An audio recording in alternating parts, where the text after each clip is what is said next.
Hello, one and all. Welcome to another episode of MMA Vision Analysis. This one, I'm here to talk about Paddy Pimblett's suggestion for his upcoming fight. A fight against the former champion in the lightweight division specifically. And we're talking about Rafael dos Anjos. Of course, I'm going to talk about my thoughts in regards to this suggestion here and what I think will happen heading into the future for Paddy Pimblett. But before getting started, make sure to like, comment, subscribe, and click that notification to get all of this that is new from this channel, your channel, the one and only MMA Vision Analysis. I made a video recently talking about Sean O'Malley's comments in regard to Paddy Pimblett's potential of becoming a champion of the lightweight division.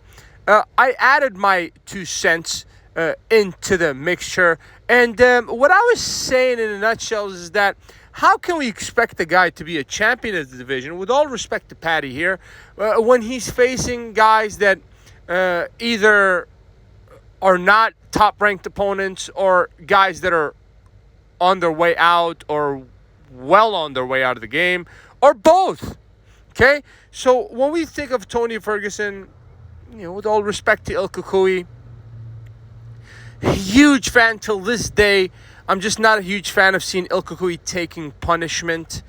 I believe that what's happening to Tony Ferguson here is that he is becoming somewhat of a stepping stone, unfortunately, for Tony Ferguson at this point for these upcoming fighters, the likes of Paddy Pimblett.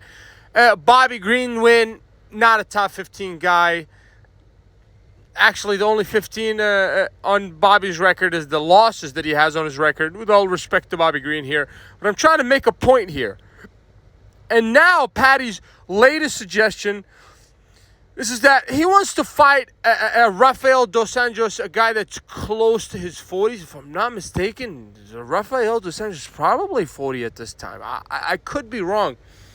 And that's precisely my point. Precisely my point, okay? How can I expect you to have championship potential if you're facing, with all respect to Rafael dos Anjos, Tony Ferguson, and Bobby Green here, but how do you expect me to look at Paddy Pimblett as a true title contender when he's facing guys the likes of the names mentioned? Bobby Green, Tony Ferguson, and now Rafael dos Anjos. Come on. I mean, seriously, this question goes to O'Malley. How do we expect to look at this guy as of championship potential if he's not facing championship level guys? I do understand. We're talking about star power. Yes, Paddy certainly has that. He's a character that provokes reaction, whether it be a good or bad reaction. Nonetheless, Paddy Pimblett provokes reaction. That's something that goes without saying. But I have a huge problem with the way that this guy is being matched up. He's not facing top guys, with all respect to Rafael dos Anjos here, but and this is not me saying that I will not tune into this fight. Most certainly I will. But will this be a fight that I'll be looking forward to? Absolutely not. Absolutely not. This is precisely why boxing lost a lot of its aura and the power of anticipation, really, because there's nothing to wait for. You see what I mean? And with this suggestion here, I do understand it's going to be another easy win for Paddy Pimblett, but yes, you're racking up the wins, okay? But in my eyes, you're in the lightweight division, and you're nowhere near the top.